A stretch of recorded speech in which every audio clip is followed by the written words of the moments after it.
la ciudad de las ranas. Hay una cueva en lo alto de un cerro que los habitantes consagraron a un santo hace mucho. Una vez al año se celebra una fiesta en su honor, así que hay una procesión que parte del centro de la ciudad, a caballo o a pie, hasta ese lugar tan apartado. Cualquiera puede sumarse, incluso los turistas. Ya saben lo mucho que los locales odiamos a los excursionistas. O tal vez no, pero nadie les prohíbe participar en las celebraciones, porque son ellos los que mantienen constante y sonante la economía de esta comunidad desquiciada. Toma un buen rato llegar a pie, y muchos terminan heridos, ampollados, deshidratados o muertos de cansancio, pero no les importa, creen que vale la pena, así que lo disfrutan, y a lo largo del trayecto se colocan puestos de comida y tiendas de primeros auxilios para quien lo necesite.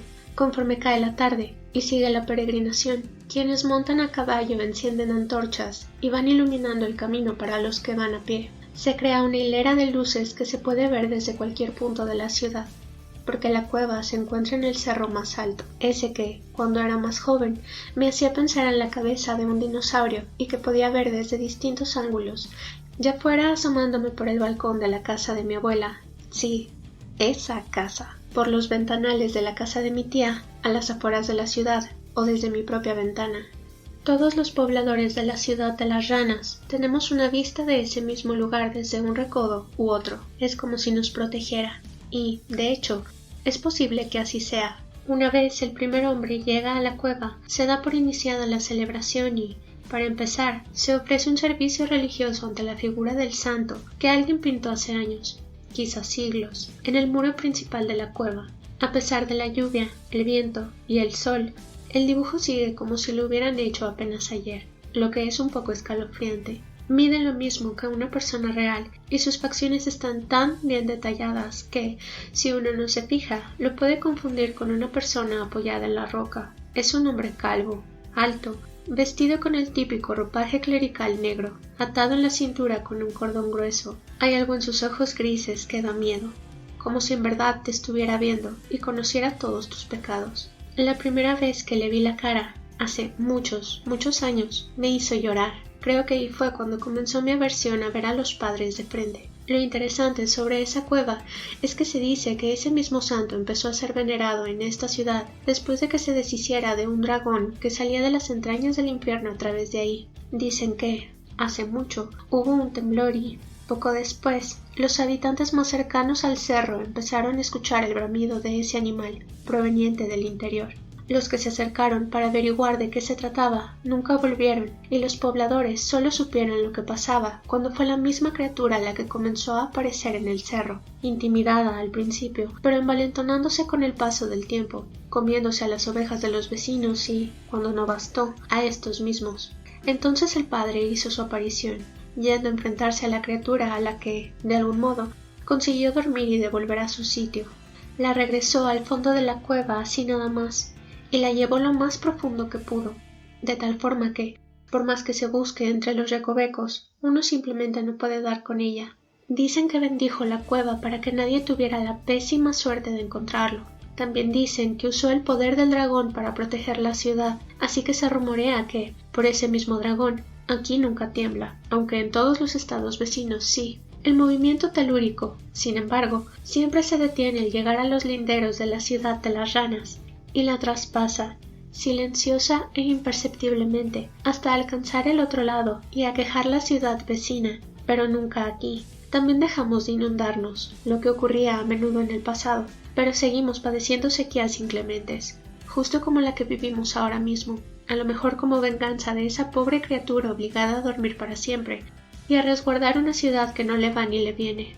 Así que esa es la historia de cómo comenzó la veneración de la cueva a la que llegan tantos peregrinos cada año. Pero he de admitir que no todos tienen buenas intenciones. Algunas veces, entre los que visitan el lugar va algún loco que quiere aprovechar el supuesto poder que embadurna el cerro para alguna tontería. Hace mucho, los locales nos dimos cuenta de que las antorchas, al alumbrar el camino que conduce hasta la cueva, dejaron de verse amarillas desde lo lejos para empezar a destellar en un rojo vivo que parece iluminar el camino hacia el mismo infierno. Poco a poco, la celebración inocente se ha tornado en una especie de aquelarre lleno de danzas y tambores que a los turistas les fascina, pero que a nosotros nos pone los pelos de punta porque sabemos sus intenciones. Claro que ha habido habitantes que han tratado de detenerlo, pero hoy en día son más los escépticos que los que se lo toman en serio.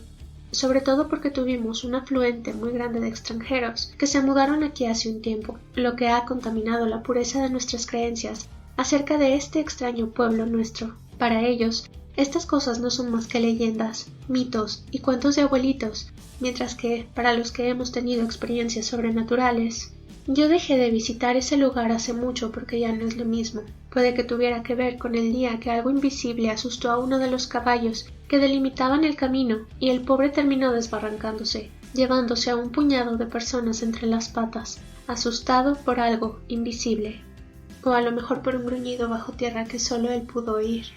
Ese día todos sentimos, tanto los que creen como los que no, que algo en la cueva había cambiado y, por lo tanto, también en la tradición de visitarla. La cosa es que siempre han pasado cosas raras ahí, más allá de la historia del santo y el dragón, así que tiene sentido que la gente quiera aprovecharse de todo eso. Los hay quienes se pierden en los laberínticos recovecos con la esperanza de encontrar el supuesto tesoro que tribus indígenas escondieron allí para mantenerlo a salvo del saqueo español, algo muy improbable por el simple hecho de que, en realidad, se los habrían entregado gustosos a manos llenas al confundirlos con dioses, y también hay quienes solo tienen ganas de causar problemas. A esos quería llegar. La energía de la cueva lleva un tiempo volviéndose loca por estas personas. Hace unos años, las autoridades tuvieron que tapear algunas de las áreas más profundas porque algunos excursionistas se perdieron. Pero dicen que fue solo un pretexto, que en realidad tuvo que ver con lo que las personas estaban haciendo. Dicen que, en determinado momento, todo un sector de la cueva se recubrió de espejos. En las paredes, en el techo, en el suelo, espejos por todos lados.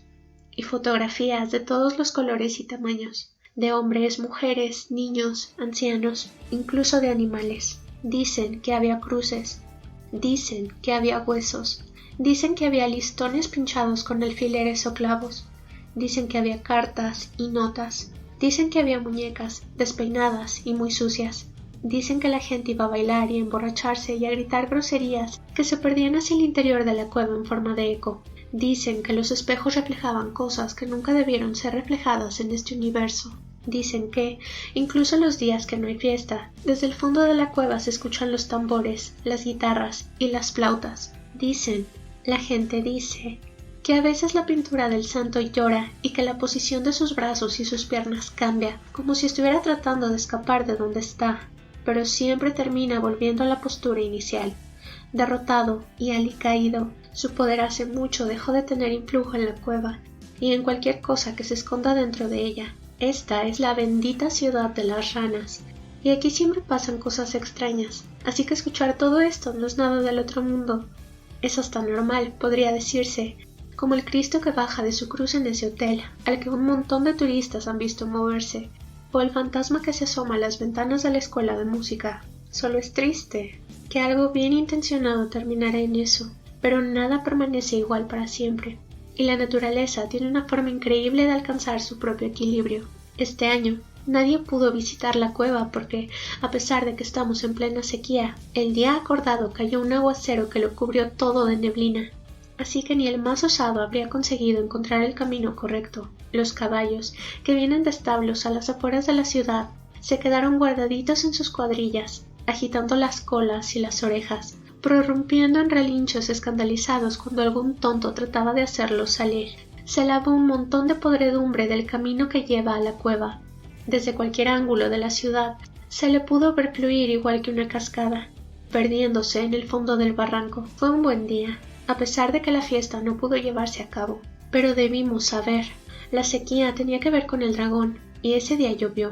Sin embargo, ese no es el detalle importante, sino este. Toda mi vida, desde que era muy pequeña, escuché que en esta ciudad es imposible que tiemble, que, si temblara, la gran depresión en la que vivimos, formada por cerros y montañas, se compactaría, una piedra atrapando a la otra, y así para evitar que la ciudad sufriera algún daño, que, si temblara igual que hace tanto, significaría algo muy malo.